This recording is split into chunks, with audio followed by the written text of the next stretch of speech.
It was just after dawn in Manila when the news hit the airwaves. Philippines deploys BrahMos missiles at sea, shocking Beijing. In seconds, social media lit up with the breaking story. On television, anchors repeated the headline with urgency. Across the region, military analysts rushed to weigh in on what some called the boldest move by the Philippines in recent memory. The announcement was clear. The Philippine military had positioned its newly acquired BrahMos supersonic missiles on naval vessels in the South China Sea. It was not just a test or a drill, this was an operational deployment. This decision sent a direct signal to Beijing, and the world Manila was ready and willing to defend its claims. For years, tensions simmered over disputed islands and reefs. Now, with the deployment, the stakes had suddenly risen. The mood across Asia shifted in an instant. Suddenly, everyone was asking, what happens next?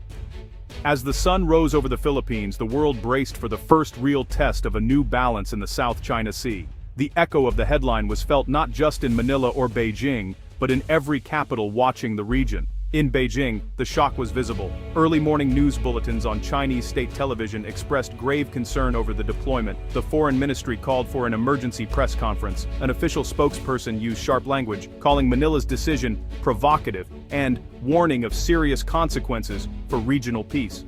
Chinese social media platforms like Weibo and WeChat exploded with comments. Many users expressed anger and disbelief. Some asked how the Philippines could challenge China's might. Hashtags about the BrahMos deployment quickly became top trending topics, with millions of views and fiery debates. Government analysts appeared on TV, urging calm but also calling for a firm response. Editorials in state-run newspapers accused Manila of playing with fire. The tone was both defensive and incredulous. China was not used to such open defiance from one of its neighbors. Amid the shock, whispers of escalation began to surface. Would Beijing increase its patrols? Would it deploy new weapons of its own? The world watched closely, knowing that China's next move could shift the region's fragile peace. In sharp contrast to China's alarm, the mood in the Philippines was one of pride and resolve. Ordinary citizens took to social media, sharing photos of Philippine Navy ships and BrahMos missiles. The hashtag Sachem Pilipinas Matatag, meaning Philippines strong, trended nationwide. For many, the deployment marked a turning point. There was a sense of vindication on the streets of Manila. For years, Filipinos had watched as their fishermen were chased away from traditional fishing grounds. Now, they felt their government was standing up for them. Media commentators spoke of a new era of national confidence. The government also made its case clearly. Top officials explained that the missile deployment was about defense, not aggression. They assured the public that the BrahMos was a shield, meant to protect Philippine territory and people. In schools and homes, the younger generation asked questions about their place in the world. Teachers and parents spoke of pride, hope, and the responsibilities that come with new military strength. The South China Sea is far more than a map of contested lines. For the Philippines, it is a lifeline. Rich fishing grounds feed millions of families. Under the waves, vast reserves of oil and natural gas promise energy security and economic growth. Control of these resources means jobs, power, and a future for the nation. But the sea is also about sovereignty. For decades, Philippine fishermen have sailed these waters. Generations grew up knowing the names of every island and shoal. Losing access, even a little, is felt deeply. Daily life is shaped by the sea's moods. Storms, fish catches, and trade all depend on safe waters. When foreign vessels appear, sometimes with military escorts, the threat feels very real. People worry about lost income, lost tradition, and lost territory. Protecting the South China Sea is not just about pride, it is about survival and the right to determine one's own destiny. The missile deployment is the latest chapter in a much longer struggle. Diplomacy has long been Manila's first line of defense. In 2016, the Philippines won a landmark case at the Permanent Court of Arbitration in The Hague. The court ruled that China's sweeping 9-line claim had no legal basis. For a moment, hope soared. But, the victory did not bring peace. China rejected the court's ruling and continued to build artificial islands and military bases. Negotiations dragged on with little progress. Filipino diplomats pressed their case in international forums, but the facts on the water did not change. Frustration grew as fishermen returned with stories of harassment. Oil exploration projects stalled. The government tried to balance talks with action, but, honestly, many felt that words alone were not enough. The deployment of BrahMos missiles signals a new phase. Manila still values diplomacy, but it is now backing up its words with real power, hoping to force a more respectful dialogue.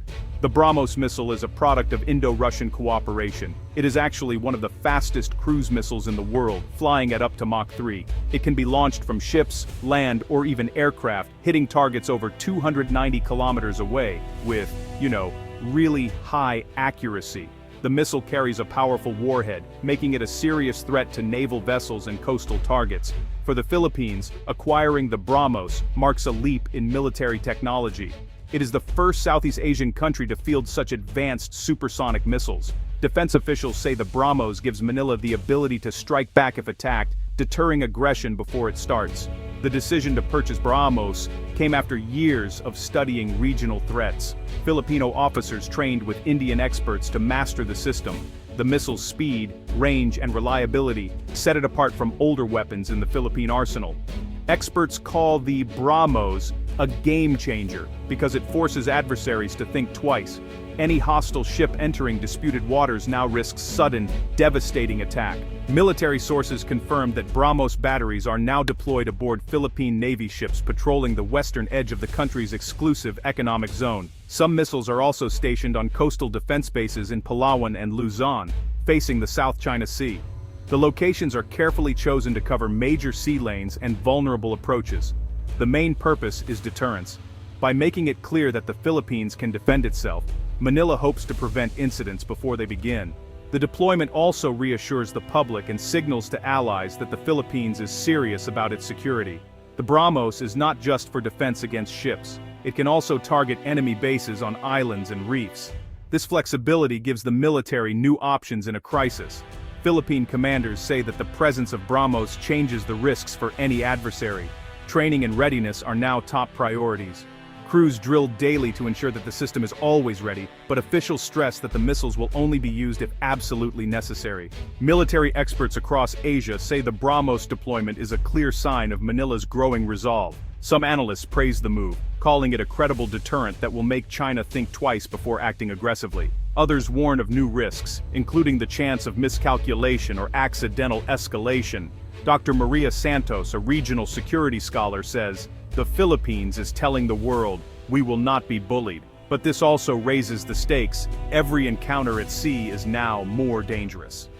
She notes that the BrahMos forces even larger navies to consider the costs of any action.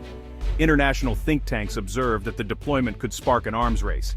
Yet many agree that previous restraint by Manila did not bring stability. For years, China has operated with impunity, says defense analyst James Kim. Now there's a real price for any aggressive move. The consensus is that the Philippines has changed the balance, at least for now. The challenge will be to manage tensions while protecting national interests. The Philippines' bold step has sent ripples across Southeast Asia. Countries like Vietnam and Indonesia, who also face maritime disputes with China, are watching closely. Some may consider upgrading their own defenses inspired by Manila's example. Allies have voiced support. The United States praised the deployment as a responsible measure to defend Philippine sovereignty. Japan, Australia, and South Korea have all offered technical support and intelligence sharing. Some experts say that joint exercises and closer cooperation are likely to follow. Regional groupings like ASEAN are split. Some members worry about rising tensions, while others see the BrahMos as a necessary response to growing threats. Diplomatic channels remain open, with calls for calm and dialogue. The hope is that strong defenses will bring stability, not conflict. The BrahMos deployment, Manila insists, is about protecting peace, not undermining it.